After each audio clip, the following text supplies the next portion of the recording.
আসসালামু আলাইকুম, কেমন আছেন সবাই? আশা করি ভালো। আজকে আমি কোরবানি ঈদের স্পেশাল গরুর মাংসের কষা রান্না করে দেখাবো। আর আজকের মাংসটা কিন্তু আমি একটু অন্যরকমভাবে রান্না করেছি।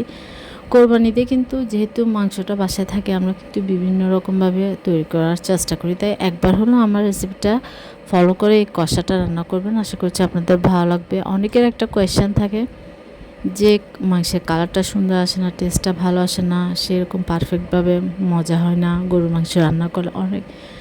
আজকের রেসিপিটা কিন্তু তাদের জন্য। আমার রেসিপি ফলো করে রান্না করে আপনি যাকে খাওয়ান না কেন, সেই কিন্তু আপনার কাছ থেকে রেসিপিটা জানতে চাইবে এবং আপনার হাতে বারবার খেতে চাইবে, এতটাই মজা। Trust me. তাই অবশ্যই ট্রাই করবেন। দেখুন মাশাআল্লাহ কতটা লোভনীয় লাগছে। প্রথমে আমি একটি মশলা তৈরি করে নিব। গোটা ধনে 1.5 চা চামচ, মিষ্টি জিরা 1 চা চামচ, জিরা 2 চা চামচ, গোলমরিচ 5-6টি, কালো এলাচ, ছোটো এলাচ, লং, জয়ত্রী, শুকনো মরিচ সব কিছু আমি টেলে এটা আমি ব্লেন্ডার করে নিয়েছি। এবার আমি এখানে মাংস নিয়ে নিচ্ছি ভালোভাবে ক্লিন করে। এখানে প্রায় 1 কেজির কাছাকাছি হবে, আধা কেজির থেকেও বেশি পরিমাণ হবে। আমি এখানে আদা রসুন বাটা 1.5 চা চামচ করে দিয়েছি, হলুদ গুঁড়া 1.5 চা চামচ, মরিচ গুঁড়া 2 চা চামচ, ধনে গুঁড়া 1.5 চা চামচ, মাংসের মশলা 1 চা চামচ, লবণ দিয়ে আমি ভালো করে সব কিছু মেখে ম্যারিনেট করে রেখেছি। এবার আমি চুলার মধ্যে কড়াই দিয়ে দিলাম, সেখানে পরিমাণ মতো তেল দিয়ে পেঁয়াজ কুচি দিয়ে দিলাম 1 কাপ পরিমাণ, দিয়ে আমি হালকা করে একটু ভেজে নিব। বেশি ভাজবো না, হালকা একটু ভেজে আমি টমেটো দিয়ে দিব এখানে আধা কাপ পরিমাণ, একদম পাকা টমেটো। তাহলেই কিন্তু আমার দেখতে পেয়েছি মাংসের কালারটা কতটা সুন্দর হয়েছে। আপনারা অবশ্যই কিন্তু চেষ্টা করবেন পাকা টমেটোটা দেওয়ার জন্য। যদি আপনাদের হাতের কাছে টমেটো না থাকে, তাহলে আপনার টমেটো সসটা অ্যাড করবেন মাংসের সাথে, তাহলে আপনার টেস্টটাও কিন্তু অনেক মজা হবে এবং আপনার কালারটাও কিন্তু অনেক সুন্দর আসবে। এবার আমি মাংসটা দিয়ে দিলাম, দিয়ে আমি নাড়াচাড়া করে নিব। আর রান্নার একটা ট্রিক্স হচ্ছে, রান্নার টেস্টটা কিন্তু আপনার নির্ভর করে কষানোর উপর। আপনার কষানোটা যত ভালো হবে, আপনার রান্নাটাও কিন্তু ততটাই ভালো হবে। তাই অবশ্যই আপনারা সময় নিয়ে কষিয়ে ভালোভাবে রান্না করবেন। মাংস জাতীয় রান্নাটা কিন্তু একটু কষিয়ে রান্না করলে বেশি ভালো হয়। যে কোনো রান্না আপনারা একটু কষিয়ে সময় নিয়ে করবেন, তাহলে টেস্টটা অনেক ভালো আসে, খেতে ভালো লাগে।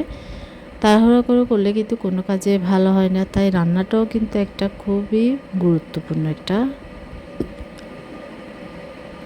জিনিস। তাই একটু সময় নিয়ে আপনারা ভালোভাবে করবেন, তাহলে কিন্তু আপনার রান্নাটা খুব সুন্দর হবে। কথা বলতে বলতেই কিন্তু আমি মাংসটা নাড়াচাড়া করে ঢাকনা দিয়ে দিলাম, কারণ মাংস থেকেও কিন্তু অনেকটা পরিমাণ পানি বের হবে। সেই পানিতে কিন্তু আমি মাংসটা কষিয়ে নেব।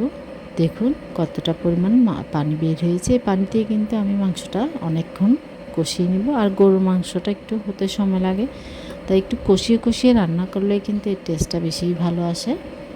দেখুন এখন এভাবে কিছুক্ষণ, আর চুলা আঁচটা কিন্তু মিডিয়ামে রাখবো, হাই রাখবো না, তাহলে কিন্তু পুড়ে যাবে, আবার তখন টেস্ট ফ্লেভার সব নষ্ট হয়ে যাবে। দেখুন মাংসটা কিন্তু অনেকটা পরিমাণ কষে এসেছে। এবার আমি যে মশলাটা তৈরি করেছিলাম সেখান থেকে 2 চা চামচ পরিমাণ দিয়ে দিয়েছি। 2 চা চামচের থেকে একটু কম হবে সে পরিমাণে দিয়ে দিলাম। দিয়ে আমি এবার আবার মাংসটা নাড়াচাড়া করে নিচ্ছি।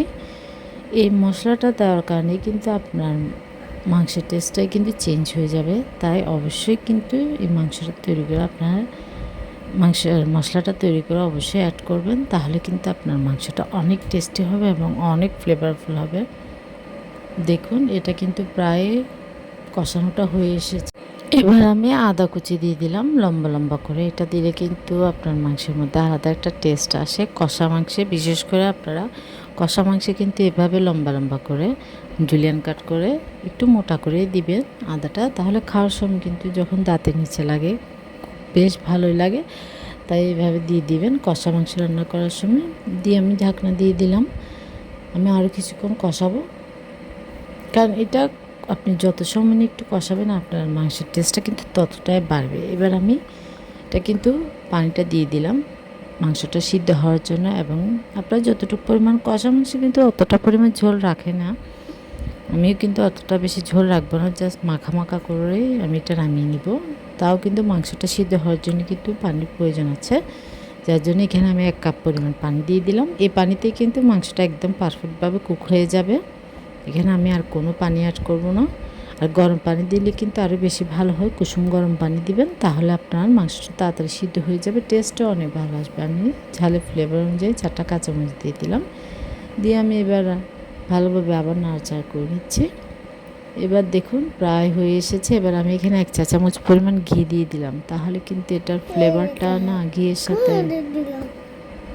সাথে একদম অন্যরকম একটা ফ্লেভার হয়। তাই ঘিটা অবশ্যই দিবেন লাস্টে 1 চা চামচ পরিমাণ। এবার আমি পেঁয়াজ বেরেস্তা দিয়ে দিলাম।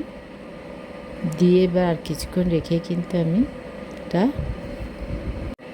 পেঁয়াজ বেরেস্তাটা দিয়ে ঢাকনা দিয়ে এবার আমি নামিয়ে নিব।